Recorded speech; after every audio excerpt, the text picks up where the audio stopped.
শিক্ষকদের মদদে বহিরাগতদের দিয়ে হামলার দায়ে হামলার সাথে জড়িত শিক্ষকবৃন্দ ভেটেরিনারি শিক্ষার্থীদের যে একক কম্বাইন্ড ডিগ্রির দাবিতে আমরা আন্দোলন করে আসছি, এই প্রশাসন শিক্ষার্থীদের নিরাপত্তা দিতে ব্যর্থ হয় বিশ্ববিদ্যালয় শিক্ষার্থীদের উপর শিক্ষকদের মদদে বহিরাগতদের দিয়ে হামলার দায়ে ফ্যাক্টরিয়াল বডিকে 24 ঘন্টার মধ্যে পদত্যাগ করতে হবে।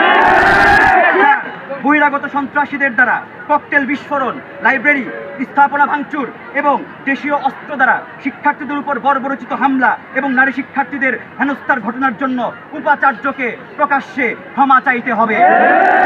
5, হামলার সাথে জড়িত শিক্ষকবৃন্দ কৃষি অনুষদের আসাদুজ্জামান সরকার স্যার, তোফাজ্জল স্যার, শরীফ আর রাফি স্যার, কামরুজ্জামান স্যার, পশুপালন অনুষদের বজলুর রহমান মোল্লা স্যার, জেটিক্সের মুনির স্যার, জেডি সায়েন্স বিভাগের আশিকুর রহমান স্যার এবং বহিরাগতদের সন্ত্রাসীদের দৃষ্টান্তমূলক শাস্তির ব্যবস্থা করতে হবে।